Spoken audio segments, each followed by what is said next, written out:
Okay, here is an example of how to make a histogram. Now, if I could copy and paste this, there's also it'll get too long. What I could do is just copy this data set and then go into, a staplets and, go ahead and just type all that, copy and paste it in here and get a histogram. All right. And typically it'll pick the classes for me. And we've talked a little bit about these already. You should have read up on them, but here you can see the class width is about 10, and that just by hovering over here, it's going to include values um, of 10 or above, but also strictly less than 20, as I try to point to the 20. It'll tell you how many are in there. Okay, and that's out of this data set that I have here. Well, obviously, that's one way of doing that. But the problem, I shouldn't say problem, it's just, ALEKS is requiring now you to do this in ALEKS. And obviously you've got to, convince ALEKS you know how to do this. Um, again, this is more of, okay, we need to learn how to make a histogram, and also you need to learn how to make it in ALEKS. So you're kind of learning two things here. Um, so anyway, this will take a little bit longer to explain here, but we have 22 numbers here. And what we need to do, they're asking us specifically saying, draw a histogram using an initial class boundary of 1650 and an ending class boundary of 41.5. Okay, so we want 5 classes of this. Now, what that's going to do is kind of make it a little bit,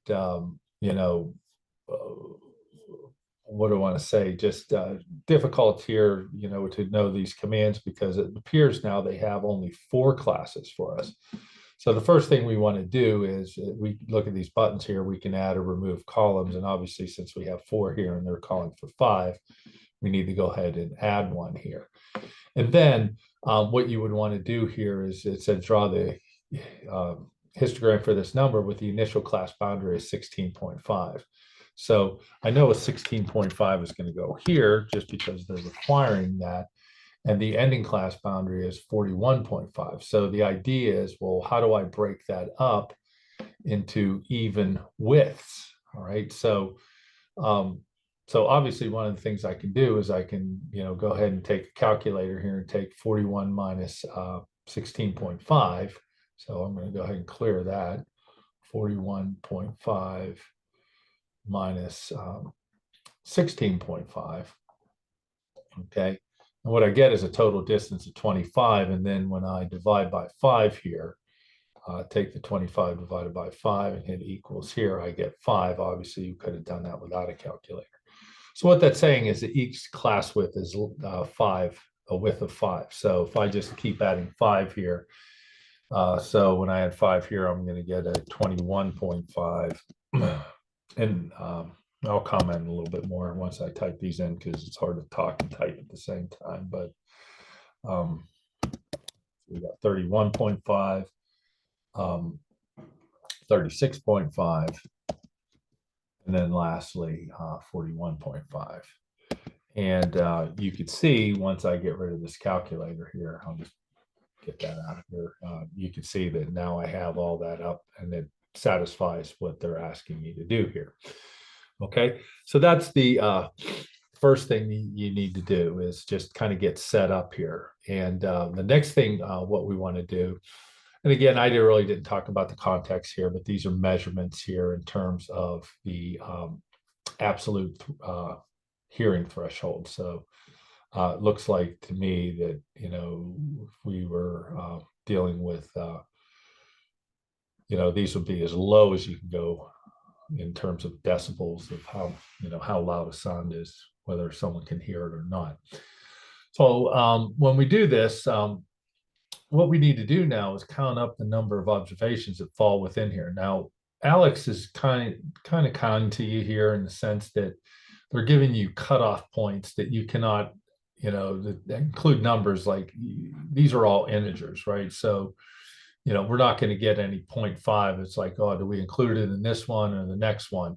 Usually if it is contained, or if it's a value of the left endpoint, then it's going to fall within this bin. But obviously, this point right here, 21.5, is the end of this class and the beginning of the next one. So typically what we'll do is we'll include the 21.5s in here and say greater than or equal to 16.5, but strictly less than 21.5.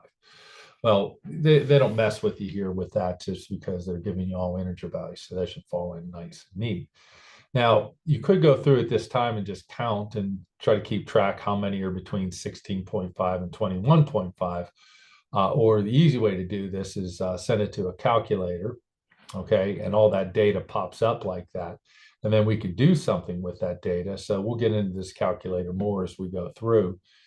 And sometimes the commands change depending on the nature of the problem and that sort of stuff. But so here, all we want to do is just sort these values. And what it's going to do is take it from lowest to highest. And I'm kind of wondering why that 525 is in there. So let me just clear this out. I might have had something else in there, or hit something by accident. Okay, so 31.9 is the or 39 is the highest point here.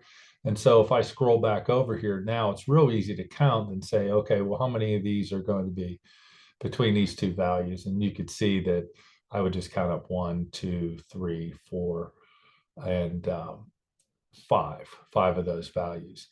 And so all I would do is I would get here and kind of get this finger on here and start dragging this up until I get to 5.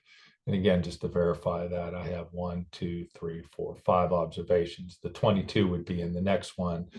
And so I would go between 21.5 and 26. So, if I started with the 22, that would just be the 1, 2, and 3 values, because 27 would fall in the next one. So I would come down here and I would just drag this up to 3, and I would continue that on. So I'll just go ahead and use the solve command here, and you can see it just will quickly do the rest of them for me. Okay. So, usually computer software does this automatically, and usually it sets up the widths of these as well by some internal algorithm, and it's just going to depend on the software. Here, you kind of have to, quote unquote, manually go through and do these things, even though you're using some tools over here to help you do it more efficiently. But again, the nature of the problem, what it's supposed to do is just, again, give you an idea of, or you illustrate that you understand how a histogram is constructed. Okay, I mentioned technology, in the other videos, and this is something, again, prior to this technology being available. I know that's a boomer statement there, but, there was a time in which we didn't have software. And so you had to make these with rulers and things of that nature, and it took a long time to do. Okay. And this even takes a relatively long time to do relative, to just, again, going over here and typing all the numbers in and clicking on histogram, and you're done. It does it automatically for you. Okay. So this is the ALEKS method and how you would demonstrate how to do that. Okay. If I close this out here again, that was all that we had to do for that particular problem. They may have another format of this, in here. It looks like this is the same. I don't think there's these are all pretty much the same problem here, where you'd have to go ahead and, it seems like they're always giving you 4 and asking for 5, at least in all the examples I'm kind of popping up here. Oh, this one's a little bit different here. Now they're saying start here with a class width of 9. So they're giving you the amount. So it'd be very similar to that, except I would start here at 0.05. And by the way, I should have mentioned this in the other one. This right here indicates just it's not in scale. We're kind of ignoring everything to the left of that, even though we're quite close to 0 here. Some of these other ones are pretty far away. That little dash breaking up in the horizontal axis there is, just giving you a pass on putting all this in scale. Okay. So there's your example on how to make a histogram in ALEKS. We'll see you on the next video.